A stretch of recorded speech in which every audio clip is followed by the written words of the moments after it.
Let's talk about the Raiders here, though. Obviously, you have deep history and love for that particular franchise. You like the Pete Carroll hire? You like Pete Carroll becoming their guy? And what do you think he brings to the Raiders that maybe they haven't had for a while? Well, I think sometimes these owners need to buy credibility, right? Because they've made so many mistakes along the way that they have to buy somebody who brings them credibility in the building. And Pete Carroll, who will, whatever people want to say outside the NFL and in the media, Pete Carroll has had an NFL Hall of Fame coaching career. If you just look at what he's been able to accomplish in Seattle, the winning that he did there, going to 2 Super Bowls, winning one, he gets his team into the playoffs. I think, to me, the Raiders bought credibility. They needed it. And they needed somebody who's going to give them some competitive nature within the framework of how they're going to play. I think it's a great hire. He's a young 73. He's got incredible energy. I think he'll be able to walk in front of that team and get in front of them and have the ability to say, fellas, if you want to win a Super Bowl, this is what you have to do. And look, when they went out there with John Schneider, when they started in Seattle, when he left to go from SC there, they were not a good team in Seattle. And between him and John Schneider working together, they rebuilt that team with a great defensive front. Michael Bennett, Cliff Averill, all those great players up front that they had. And that's why they were able to win Super Bowls in terms of they were dominating in their scheme. What do you think he did this entire last year, Pete Carroll? We didn't hear much from him. He was hanging out with Washington and you guys up there for a little bit, I think, with the Huskies. Was there anything else? Teaching at USC. Yeah, he had he's a professor for a bit. Because we know Bill traveled around to a lot of different colleges to kind of see how it is. Chuck has remained dialed in throughout, literally since he retired. We assume Pete stayed with the game, stayed in the game. Yep. How do you think he spent this past year, and what do you think has either helped him become a head coach again, or do you think he's just going to pick up where he left off? I think the year off always helps somebody, especially it refreshes you, recharges you. Plus, you go through that period of, wait a minute, somebody didn't want me.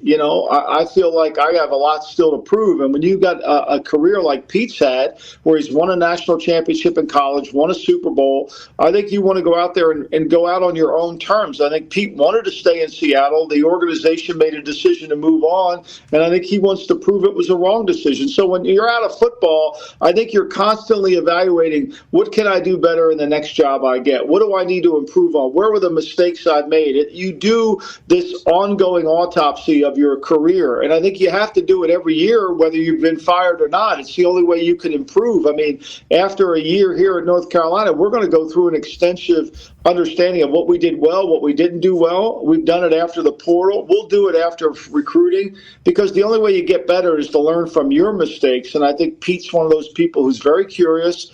He listens to a lot of leadership podcasts. I know that. So I'm sure he's ready to take it up another level. Yeah, we can't wait to watch Pete back there with the Raiders. And once again, we all feel the same way as I believe you do. The NFL is better whenever the Raiders are rolling, especially with a city like Las Vegas, who's never had a great NFL team until maybe next year. Let's go down to Duval.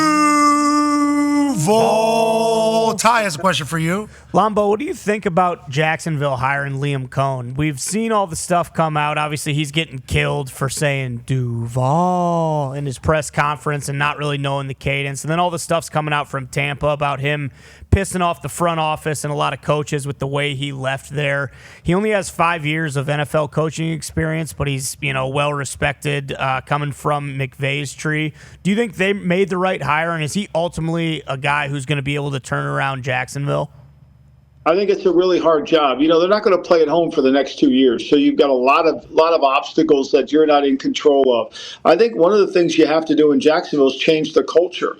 You've got to convince people down there that you know how to win. I think there was a team that needed to buy credibility more than anything, and I hope Liam can do that. But as a young coach with 5 years, he's going to have to win people over at every single staff meeting, every single team meeting, and show that, look, we can win this thing. The Bucs lost a playoff game, so he doesn't come in there with the stature of saying, hey, follow me, guys, I know how to win Super Bowls. He's going to have to show that they can win. I think Jacksonville has that losing mentality that they're going to have to erase, because it just naturally flows.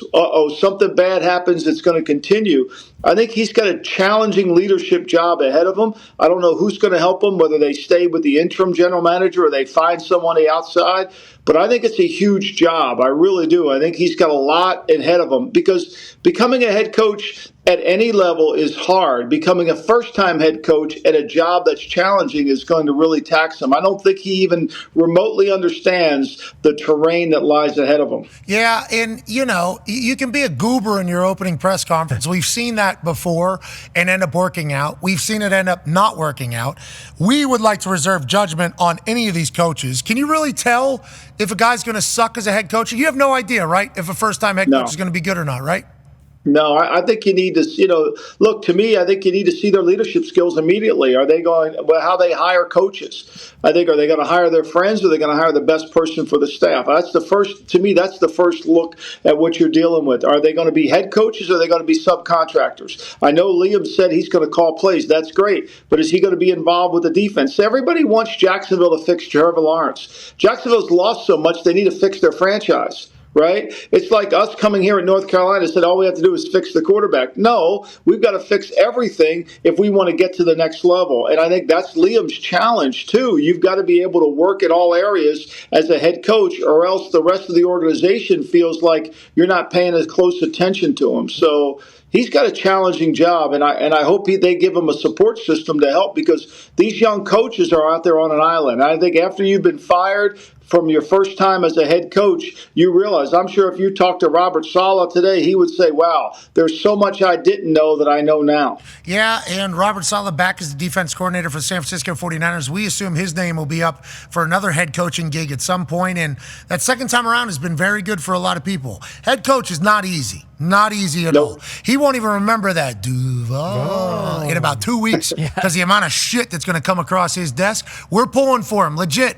We would like everybody to have great success. Hopefully he's able to do it. You bringing up the point about not having a home game in 2 years is a very good one, too, because they're doing stadium renovation, right? Aren't they rebuilding a full stadium? Okay, so that's a task in of itself, having to manage that, because that's more distractions. Anything that is a distraction from winning is going to be tough to navigate. Hopefully Liam's able to do that. There is a chance he doesn't, though. A lot of coaches end up stinking in the NFL. We hope he's not one of them.